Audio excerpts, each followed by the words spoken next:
Coucou, j'espère que je vous retrouve apaisée et en train de tricoter. Bienvenue dans un nouvel épisode un peu spécial. L'idée pour cet épisode m'est venue parce que j'ai récemment repris à tricoter une tapisserie et que ça m'a rappelé la toute première tapisserie que j'ai faite et tout l'état d'esprit dans lequel j'étais pendant que j'étais en train de la tricoter. Et il y a une story time un petit peu rigolote. Et comme là je pars bientôt en vacances, je me suis dit que ça vous ferait une petite anecdote à regarder pendant mon absence jusqu'à temps des retours, des vlogs, etc. de vacances. Donc c'est pas une vidéo où vous avez besoin d'être très concentré. Je vais vous filmer un peu comment je tapisse en même temps pour que ça ait un intérêt quand même en rapport avec le thème de ma chaîne, mais c'est pas du tout un tutoriel sur comment tapisser et tout. J'ai ma méthode qui fonctionne bien, que j'utilise du coup depuis, ça doit faire 6 ans que je fais de la tapisserie au petit point. Et c'est la méthode que j'aime bien utiliser, donc voilà. Mais en tout cas, je suis super contente de vous retrouver pour cet épisode un concept un peu hors série nouveau. J'espère que ça vous plaira. Avant toute chose, je porte mon Agnit Cardigan de petite knit dans la laine Dima de La Fabrique Poveda. C'est le seul et unique patron de petite knit que j'ai jamais tricoté. Je l'ai tricoté parce que c'était un sample que j'avais très envie de tricoter, la laine de La Fabrique Poveda. Je n'ai pas alterné les écheveaux et ça se voit. Mais bon voilà, quand je le porte et je l'aime beaucoup. Et la tapisserie que je suis en train de faire, c'est le modèle Flamingo de We Are Knitters. Si il est encore disponible à l'achat, donc c'est tout un kit où vous avez plein de laine, enfin les laines nécessaires, la toile et le modèle qui sont tout fournis. Si c'est encore disponible, je vous mettrai le lien dans la barre de description. Et voilà, on va commencer avec la vidéo. Vous pouvez la prendre un peu comme un épisode de podcast audio. Je pense pas que je vais montrer des choses renversantes. Si j'ai une ou deux photos à insérer, pourquoi pas. Mais c'est vraiment une vidéo très chill. Attrapez votre petit thé. Prenez le truc où vous avez besoin d'être super concentré sur votre tricot parce que c'est vraiment surtout ce que je vais vous raconter qui risque d'être un peu rigolo. Donc tout d'abord, je garde ma tapisserie dans cette magnifique pochette qui me vient de ma tricopine Josie Hobbies, Jocelyne, qui me l'a offerte à Pâques. Et donc c'est une magnifique pochette qu'elle a faite elle-même avec une étiquette ouvrage en cours, une pochette qui est transparente. Et je pense que c'était vraiment fait pour garder tout type de broderie, mais c'est vrai que moi je trouve que c'est le format parfait pour les tapisseries. Et là, le fait d'avoir repris une de mes tapisseries, ça me donne envie d'en faire plein d'autres. Donc je suis très contente d'avoir cette pochette. Je n'avais rien pour ranger mes tapisseries auparavant. Il y a une très belle étiquette avec écrit ma broderie. Et dans le dos, il y a l'étiquette de Jocelyne d'amour. Et à l'intérieur, donc, je garde mon projet avec un petit aimant Cupidon qui permet de garder l'aiguille. Vous voyez, c'est aimanté d'ailleurs, c'est très fort comme aimant. Mon projet se présente comme ceci. Voilà à quoi il ressemble pour l'instant. Donc j'ai plein de flamants roses à faire. Voilà.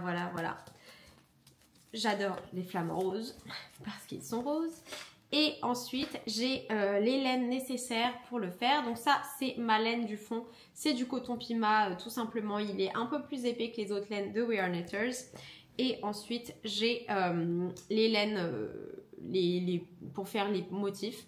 Donc j'ai pour faire les flamants roses celui-là. Pour faire les ailes du flamant rose celui-là. Pour faire le bec celui-là. Et après, vous voyez que dans la pochette, il y a des jolies impressions. Tout ça, c'est fait par Jocelyne. J'espère que vous pouvez voir malgré les reflets. Fil de nuage, Cupidon et Éléonore. Et des petites fleurs et tout. Petit tricot magnifique.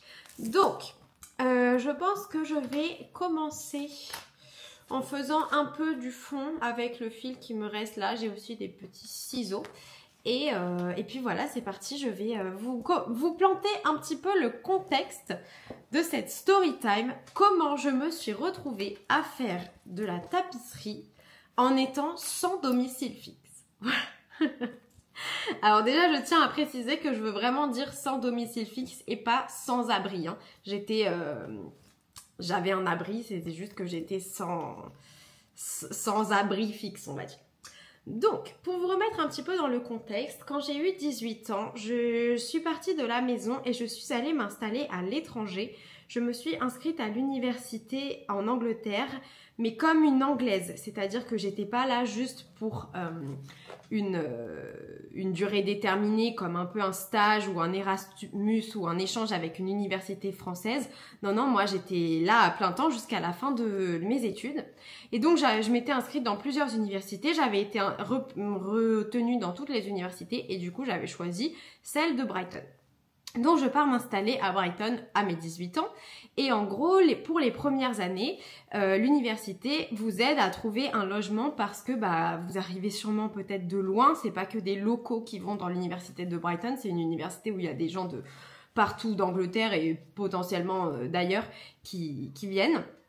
Et donc l'université aide les étudiants surtout de première année, ils sont prioritaires pour avoir des logements.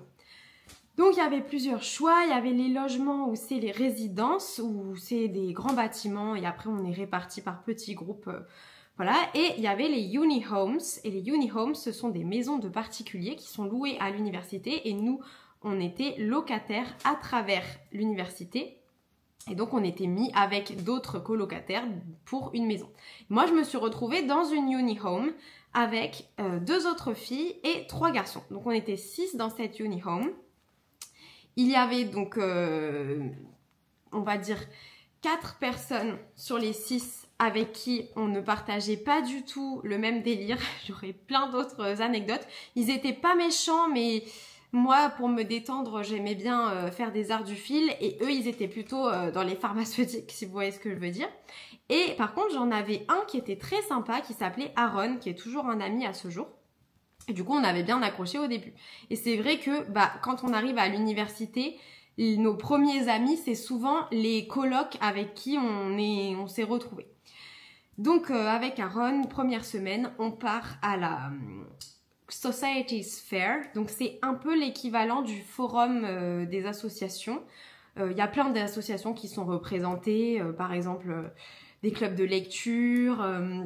Il y avait l'association des Français. Alors ça... autant vous dire que j'évitais comme la peste cette association parce que je voulais surtout pas m'intégrer avec des Français alors que j'étais en Angleterre quoi. Il y avait plein selon les centres d'intérêt de chacun, cinéma etc. des associations et il y avait aussi les associations sportives. Et en fait comme Aaron est pas mal grand, il s'était fait repérer par l'association sportive de football américain. Et c'était juste, donc on était allé voir pour qu'ils puissent s'inscrire et tout. Et juste à côté, il y avait les cheerleaders. Et moi, j'avais toujours bien aimé dans les films, les séries américaines et tout, le délire de cheerleader. Je pense que si j'avais été au lycée aux États-Unis, c'était tout à fait dans ma personnalité de faire ça. Si vous connaissez bien mes vidéos, je pense que vous êtes plutôt d'accord avec moi. Et donc, je m'étais inscrite aussi au cheerleading. Et donc, à travers les clubs sportifs, en plus de des entraînements et nous, donc on devait aller au match du football américain pour encourager les joueurs, etc. Il y avait toute une partie sociale où, en gros, il y avait des rassemblements où il fallait se déguiser avec des thèmes spécifiques, il y avait des trucs pour des œuvres de charité, etc. Et lors d'un des premiers rassemblements, Aaron a rencontré une de mes coéquipières qui s'appelait Tara. Ils se sont très vite bien accrochés les deux et de fil en aiguille, ils se sont mis ensemble. Ils étaient en couple. Donc, on était dans notre colocation de la mort. Tara venait souvent. Clairement, elle était dans le même délire que Aaron et moi, hein, bien évidemment, pas dans le même délire que les autres colocs. Et du coup, on s'entendait bien toutes les deux également. L'année d'après, on a décidé de faire une colocation ensemble avec aussi le meilleur ami de Tara qu'elle connaissait déjà avant l'université qui s'appelait Kostya. Donc on était tous les 4 dans cette colocation. Il faut savoir qu'en Angleterre, ou du moins là où j'habitais pour les étudiants, c'était extrêmement rare. Moi je connaissais pas un étudiant ni un jeune, même pas étudiant, qui vivait seul dans un studio ou dans un appartement. Les logements sont très chers et comme il y a beaucoup de maisons, en fait les propriétaires louent leur maison à plein de personnes pour rentabiliser le truc quoi. Donc il y a très peu de studios, il n'y a pas le concept de chambre de bonne, chambre étudiante, etc. C'est vraiment principalement les colocations. Alors moi, tous les amis que j'avais, ils étaient en coloc. Donc on était dans notre colocation, ça se passait très bien. Moi j'étais très rarement présente parce que je travaillais en plus des études et je travaillais plus qu'à plein temps. Je travaillais tous les jours du mois, je travaillais parfois 24 heures dans la journée, ça descendait au minimum à 16 heures. Enfin je travaillais vraiment énormément. Et du coup je rentrais pas trop chez moi et quand je rentrais chez moi c'était souvent à des horaires un peu inhabituel quoi, pas les horaires où on risque de croiser ses colocs on va dire, mais je m'entendais toujours très bien avec Aaron et Tara et Kostya, enfin en fait je m'entendais très bien avec mes colocs, ça se passait beaucoup mieux, c'était beaucoup plus serein comme environnement de vie parce que très sincèrement de ma première coloc, quand il y a des gros bruits de musique, j'ai encore du syndrome post-traumatique de cette coloc qui franchement c'était un peu la coloc de l'enfer quoi. Et donc, on s'entendait très bien, etc. Et chaque année, quand on est en coloc, il faut soit garder le même logement, soit changer de logement. Et en fait, Kostya, il voulait partir à Londres pour continuer ses études. Donc nous, il fallait soit qu'on trouve un autre coloc, soit qu'on change de coloc. Et moi, je n'avais pas trop dit ce que je voulais faire, etc. Je savais que je resterais à Brighton parce que j'avais pas fini mes études, mais voilà. Et en fait, à un moment, Aaron et Tara m'ont demandé est-ce que j'habiterais avec eux l'an prochain. Et comme c'était quand même un couple et tout, et que j'étais pas... En fait, je travaillais tellement que j'étais vachement fatiguée, je prenais beaucoup de décisions sans trop réfléchir, donc j'ai pris quelques mauvaises décisions, enfin... Des trucs où j'étais pas forcément organisée dans ma tête et je pesais pas le pour et le contre, je réfléchissais pas trop aux conséquences et déjà que même maintenant où j'ai une vie beaucoup plus stable, c'est pas forcément le truc que je fais le mieux. À cette époque-là, c'était vraiment pas du tout mon fort. Et en plus, il faut savoir que j'étais encore moins mature, beaucoup plus jeune et tout à l'époque que maintenant. Et donc, j'ai dit « Oh non, non, vous inquiétez pas, je vais me débrouiller. » Donc voilà, ça, il m'avait peut-être demandé, je sais pas, en avril, un truc comme ça. Et les colocs, elles se terminent souvent en juillet-août pour qu'il y ait les nouveaux qui puissent arriver avant la rentrée en septembre. Le temps passe. Je ne m'étais bien évidemment pas du tout renseignée sur quel coloc je pourrais faire, avec quel ami je pourrais habiter, etc. Du coup... Et j'avais même pas trop dit à mes amis, genre il faut que je trouve une coloc et tout. Donc personne n'était au courant que j'habiterais pas dans la même coloc que l'année d'avant. Et tout d'un coup, il fallait qu'on rende le logement. Et moi, je n'avais rien trouvé. Je n'avais rien cherché, je n'avais rien trouvé. Et là, je me dis, bah mince alors. En plus, il faut savoir que j'étais et je suis toujours extrêmement matérialiste, donc j'avais énormément d'affaires et donc je savais pas du tout, j'avais de l'électroménager et tout, je savais pas du tout ce que j'allais faire, comment j'allais m'en sortir. Et donc, je continuais à travailler comme si ma vie en dépendait, je travaillais énormément et tout. Et le soir, donc comme j'étais manager d'un bar, le soir, il fallait que je fasse les comptes, vérifier l'argent qu'on avait fait tout au long de la journée, etc. Et donc, je faisais les comptes avec tous les reçus de carte bancaire, etc. Et aussi le cash. Donc, j'étais là en train de compter tout mon cash, etc. dans la réception avec le staff de nuit, puisque nous, on finissait aux alentours de 2h du matin. Ça dépendait quand est-ce que je décidais de fermer le bar, quand on faisait plus assez d'argent. Donc j'étais avec le personnel de nuit et voilà, et je dis oui bon bah du coup je n'ai pas de logement, il va peut-être falloir que je prenne une chambre dans l'hôtel, je sais pas trop. J'étais étudiante, hein, j'avais pas des moyens illimités. Et là, un réceptionniste de nuit, mais franchement que je connaissais pas très bien, on va l'appeler Philippe, c'est son vrai prénom, de toute façon je dis rien de négatif sur lui donc on peut utiliser son vrai prénom. un Brésilien, me dit mais il y a Juan qui va bientôt partir de notre coloc si tu veux. Et en fait, Juan, c'était un gars qui travaillait dans le bar avec moi.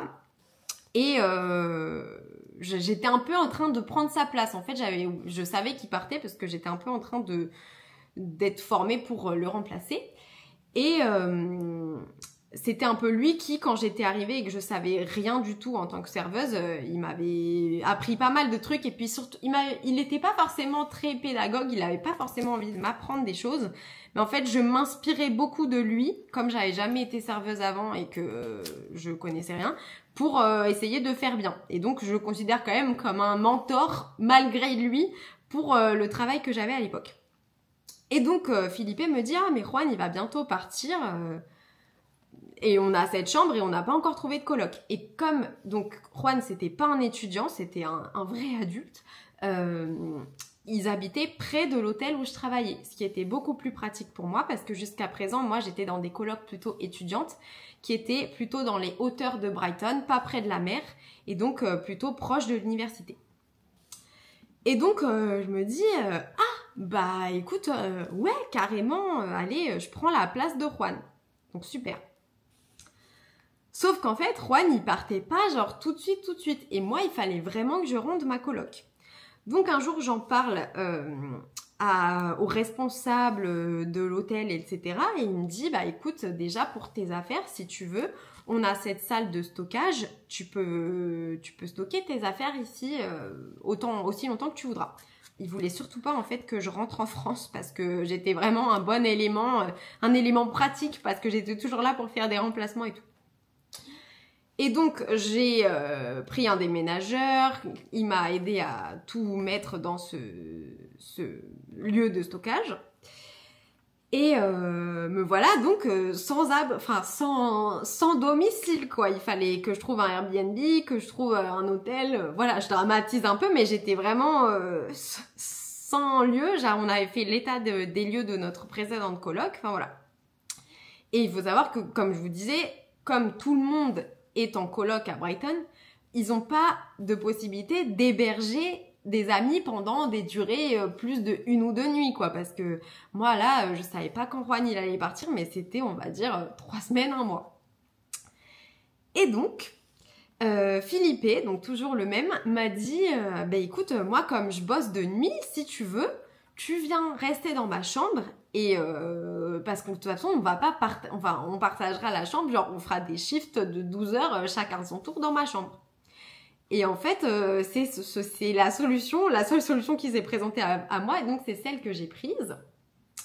Et donc en gros, Philippe, il travaillait de 23h à 7h, et moi, le bar, il était ouvert de 7h du matin jusqu'à 2h du matin, mais moi, très régulièrement, je faisais, alors parfois je faisais les petits déjeuners, mais sinon, je faisais plutôt 18h, 2h du matin. J'aimais bien ces horaires-là. Et donc en gros, je dormais de 2h du matin jusqu'à peu près 7h que Philippe arrive. Quand il arrivait, il se couchait. Et moi, il fallait que je sorte. J'allais pas rester dans la chambre alors que il était là et qu'il dormait quoi. Ça aurait été trop bizarre. Et en plus de ça, il n'y avait pas de salon dans cette coloc. Parce que le salon, c'était en fait une 3e chambre. Et donc, en fait, j'allais au Starbucks. Et je passais mes journées au Starbucks jusqu'à temps d'aller au travail. Je me suis pas dit, il faudrait peut-être que j'aille à l'université. Non, là, ça y est, j'habitais trop loin de l'université, c'était fini.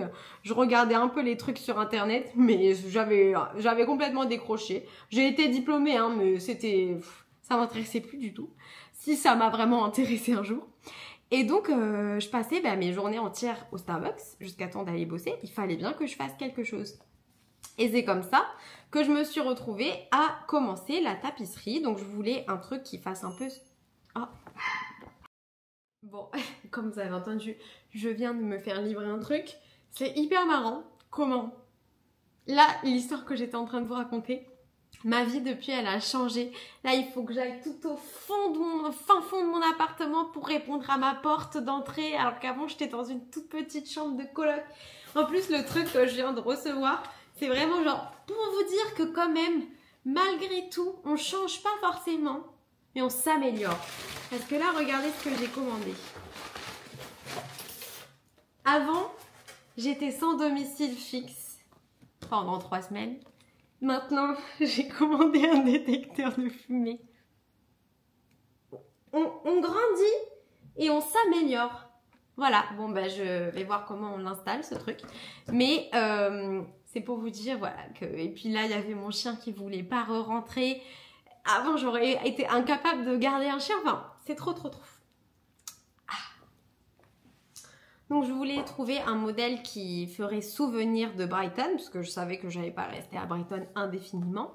Et du coup, j'avais trouvé le modèle Miami de We Are Knitters. Si je trouve, s'il existe encore ce kit-là, je vous mettrai le lien dans la barre de description également. Parce que ça faisait, bon, c'était pas Miami, hein, c'était Brighton pour moi, mais ça faisait très plage, donc c'était cool pour ça.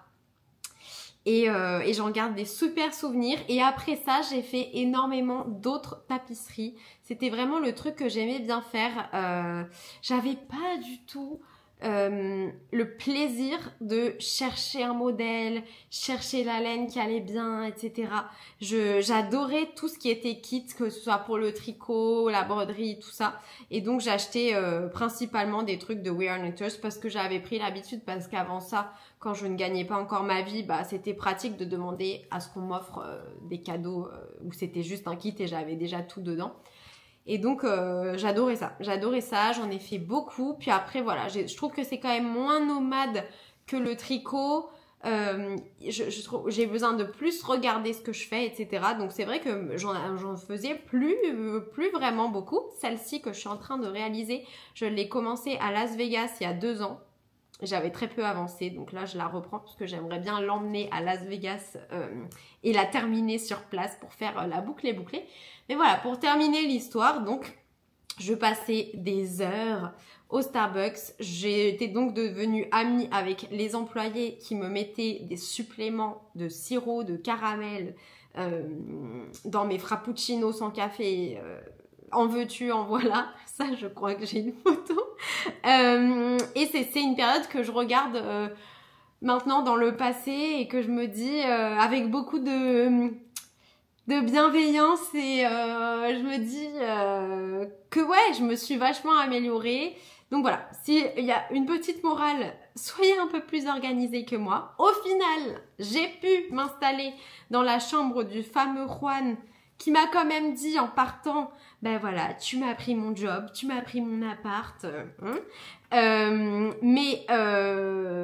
lui, j'aurais peut-être pas dû lui dire son nom, mais ça m'étonnerait qu'il regarde cette vidéo, parce que je vous ai dit tous les vrais noms déjà en fait là, et j'avais aucun meuble, j'avais que un lit, que soi-disant il avait été très gentil de me laisser. Il repartait chez lui en Espagne, je vois pas ce qu'il aurait fait de son lit, bon, il l'aurait peut-être vendu.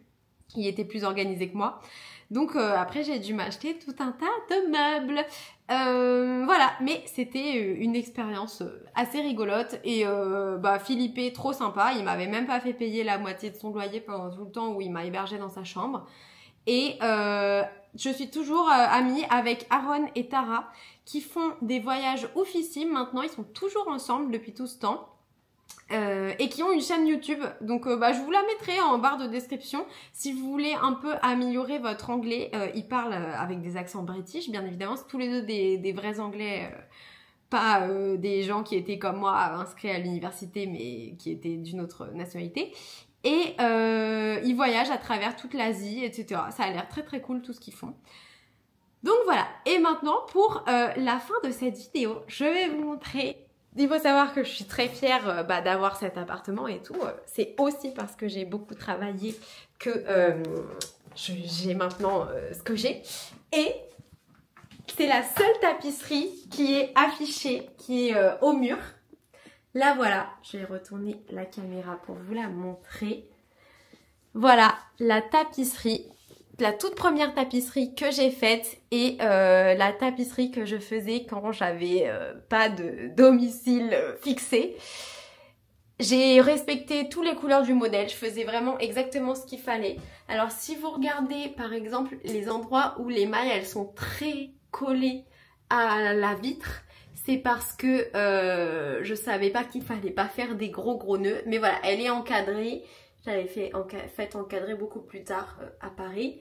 Il y a des jeux de violet et de vert. Peut-être que si j'allume... Non, c'est pas génial.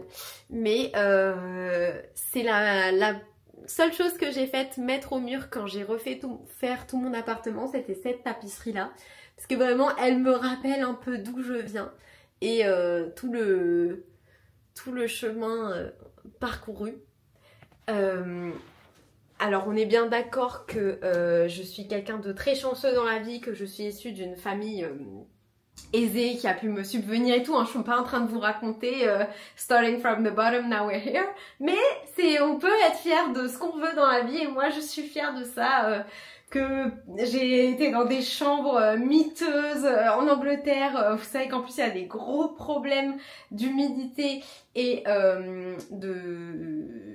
c'est pas du champignon, c'est de la moisissure. Il y a énormément de problèmes de moisissure là-bas. Et que maintenant j'ai une salle de bain toute belle avec ma tapisserie qui me rappelle ces moments. Voilà. J'espère que cette vidéo vous aura plu. Moi, je suis contente d'avoir un petit peu avancé sur mon projet. Et je vous dis à très bientôt pour la suite de mes aventures tricot. Bisous!